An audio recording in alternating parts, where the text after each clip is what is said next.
Fala pessoal, tudo bem com vocês? Espero que todos estejam bem. Pessoal, na aula de hoje nós vamos falar sobre os processadores. Tá? Na verdade, a aula de hoje é uma introdução ao assunto e até o final do curso esse vai ser o nosso objeto de estudos de uma maneira ou de outra. Para tornar essa aula mais fácil para que vocês possam acompanhar, eu vou dividir o, em três vídeos, o vídeo em três vídeos, onde na primeira parte nós vamos falar sobre o processador em si, de maneira geral. Na segunda parte nós vamos falar sobre os registradores. E na terceira parte eu vou trazer aí dois aspectos do processador, que eu selecionei para a gente estudar, que é o clock do processador e os estágios de pipeline que todo processador atual possui. Lembrando que essa disciplina, pessoal, nós estamos introduzindo os conceitos para vocês, tá? Nós não estamos abordando os conceitos de forma completa, tá? E para que vocês, se vocês tiverem interesse em estudar esses assuntos, de arquitetura de computadores de maneira mais aprofundada, a melhor fonte que eu recomendo para vocês é o livro do Stalins, de arquitetura e organização de computadores, que está disponível lá na plataforma do Swap, a 10ª edição. E também nós temos o livro, se não me engano, é a 8ª edição na nossa biblioteca física, que atualmente não é possível acessá-la, mas essa é a melhor fonte que vocês vão ter para estudar. Bom, pessoal, o processador, tá, também chamado de CPU, Central Processing Unit, ele vai ser responsável pela execução das instruções que estão armazenadas lá na memória principal. Tá? Essas instruções, elas passam para a memória cache e depois elas passam para a CPU, para que a CPU possa executar elas. Tá? Além da memória principal, as instruções elas podem vir também de dispositivos de entrada e saída. Tá? Dependendo da arquitetura, os dispositivos de entrada e saída podem fornecer diretamente as instruções para que a CPU possa executar, mas o mais comum, é que essas instruções elas caiam na memória principal a princípio e depois a CPU acesse elas. Bom, essas instruções elas são muito importantes a nível de projeto do processador, tá bom? Então, quando um projetista, o arquiteto, ele vai definir, ele vai construir um novo processador, uma das primeiras coisas que ele precisa se preocupar é com quais instruções esse processador vai trabalhar, ou seja, quais instruções vão ser implementadas nesse processador. Tá? E os outros aspectos do processador, como registradores, capacidade dos registradores, barramento do processador, barramento externo, barramento interno, taxa de clock, estágios de pipeline, todas as outras características do processador, elas são definidas com base nesse conjunto de instruções, que é basicamente dizer o que o meu processador é capaz de executar. Tá? E bom, como existem diversas instruções, eu também tenho aí diversos conjuntos de instruções, que os projetistas podem selecionar para cada processador. Tá? Então, existem aí diversos processadores diferentes no mercado e cada processador possui o seu próprio conjunto de instruções. A gente vai falar melhor sobre isso na próxima aula, mas eu estou introduzindo aqui esse conceito desde já. Tá? Quem são os principais fabricantes de processadores da atualidade? Então aqui eu coloquei três para vocês. Nós temos a ARM, a Intel e a AMD. Tá? A ARM aqui é uma pegadinha, porque na verdade a ARM não fabrica processador, ela só projeta eles e vende o projeto para que outros fabricantes possam construir os seus processadores. Tá bom? A ARM ela vai ser um objeto de estudos mais profundo da gente aqui, tá? E ela projeta processadores voltados aí principalmente para sistemas embarcados e dispositivos com um baixo poder computacional e energético, tá? Relativamente. Então são smartphones, tablets, single board computers, microcontroladores de maneira geral, Então dispositivos com baixo poder computacional e energético, se comparados, por exemplo, com um servidor, com um desktop e um notebook. Nesses casos, os principais fabricantes de processador, aí sim são projetistas e fabricantes, seriam a Intel e a AMD. Além desses, a gente também tem a NVIDIA, só que a NVIDIA ela é focada mais no mercado de GPUs, né, Graphic Processing Unit, então, que seriam aí processadores dedicados a processamento gráfico. Uma curiosidade é que essa semana do dia 12 de setembro de 2020, não me lembro, não sei qual dia que vocês vão estar assistindo esse vídeo, mas a NVIDIA ela adquiriu a maior parte das ações da ARM, tá? Então, atualmente a ARM, ela, vamos dizer assim, está entrando no guarda-chuva da NVIDIA, tá? E isso a gente vai ver o desdobramento dessa compra, né, mais para frente aí nos próximos meses, no próximo ano. Bom, falando um pouquinho então da ARM, né, como eu havia mencionado, eles são processadores voltados principalmente para sistemas embarcados, tá? Então, um sistema embarcado, uma definição aí que está no livro do Stalins, é uma combinação de hardware e software, né? E talvez, dependendo do sistema embarcado, algumas outras partes adicionais, né? Alguns dispositivos de entrada e saída acoplados, como sensores e atuadores, né? E normalmente um sistema embarcado ele tem como função desempenhar uma função específica. Então, por exemplo, eu posso ter um sistema embarcado dentro de uma geladeira. O que esse sistema embarcado faz? Então, ele é responsável ali por monitorar a temperatura, por acionar o motor, né? Por realizar ali uma interface básica com o usuário através de algum botão, né? Através de algum display, tá? Mas é uma função específica, né?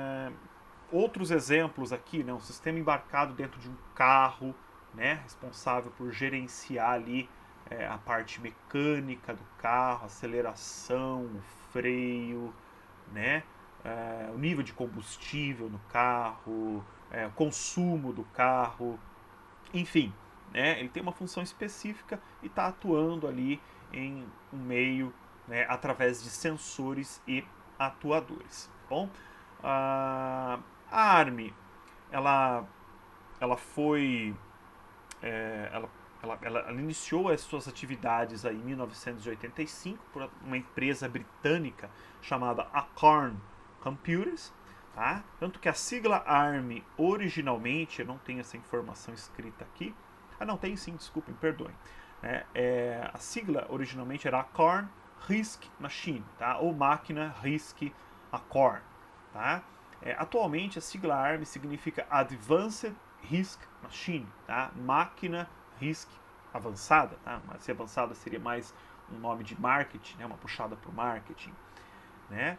E como eu mencionei, né? Eles são processadores mais voltados aí, então para smartphones, tablets, eletrodomésticos, carros, single board computers, né? Como Raspberry Pi, o BeagleBone Black e etc. Tá bom? Então, o seu celular provavelmente ele utiliza um processador ARM. Tá?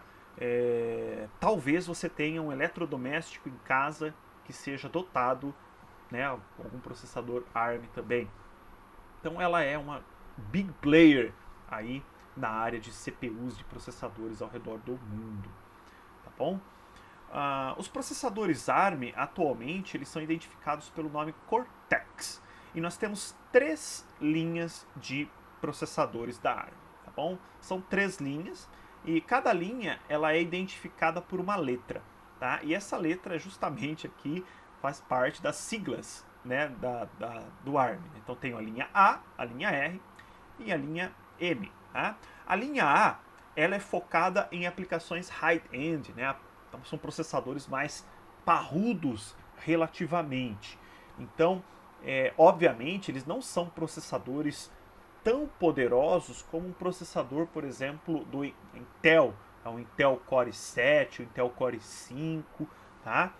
Mas comparado com as outras linhas do ARM, a linha A é uma linha mais voltada aí, né, para aplicações mais exigentes, né? Então, ela vai ser utilizada em smartphones, tablets, desktops, single board computers, tá bom? Então, por exemplo, o Raspberry Pi utiliza, aí dependendo da versão dele, né, um Cortex de linha A, tá?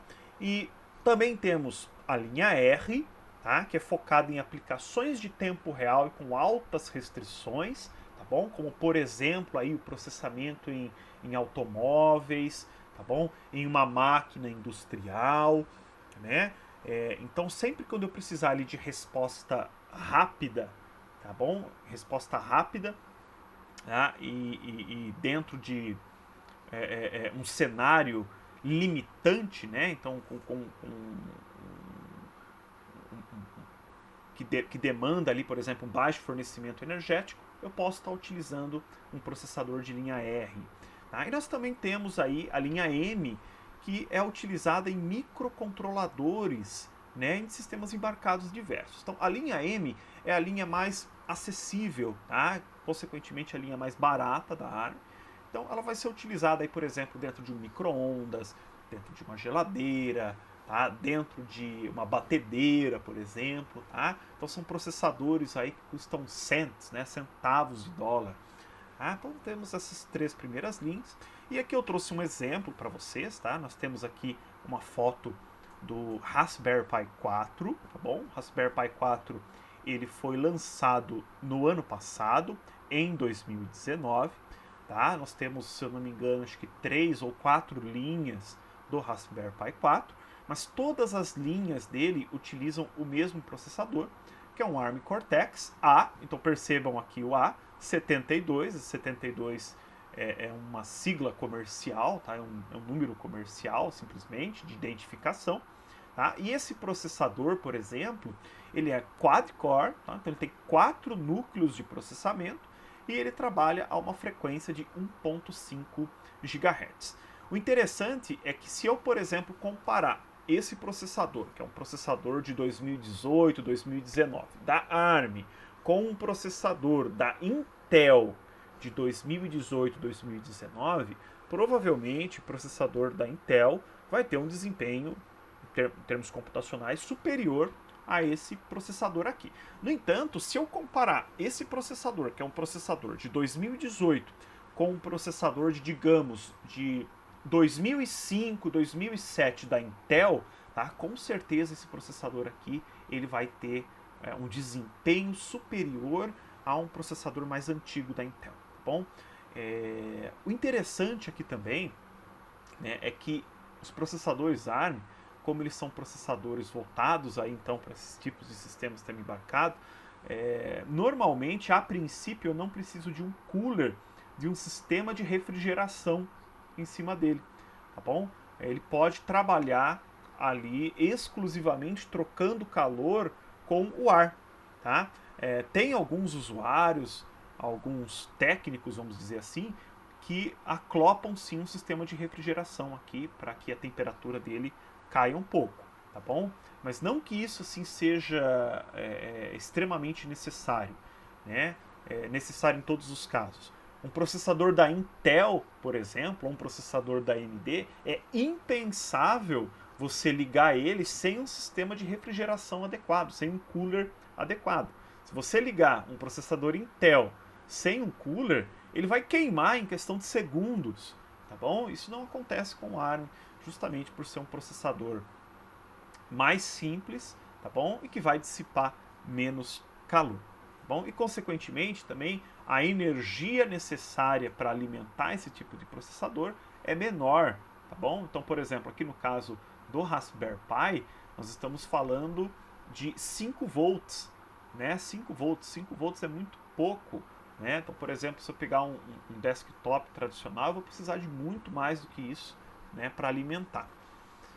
Bom, então, só para a gente revisar aqui o conceito de ciclo de instrução, tá, que está diretamente relacionado ao processador, né, nós já estudamos isso, mas é sempre bom dar uma relembrada. Então, o ciclo de instrução é o tempo de vida da instrução. É como o processador pega uma instrução que está lá na memória e executa essa instrução. Tá? Ele basicamente pode ser dividido em 5 etapas. A primeira etapa é buscar a instrução na memória. A segunda etapa, interpretar essa instrução. A terceira etapa, obter os dados dessa instrução. né? Quarta etapa, processar esses dados. E quinta etapa, gravar os dados, tá? Então, toda a instrução, ela obedece esse ciclo, né? Aqui, de 5 etapas, né? E os componentes do processador, eles são formados, eles são criados, levando em conta, primeiro, as instruções que ele vai ser capaz de executar, e segundo, esse ciclo de instrução, tá bom?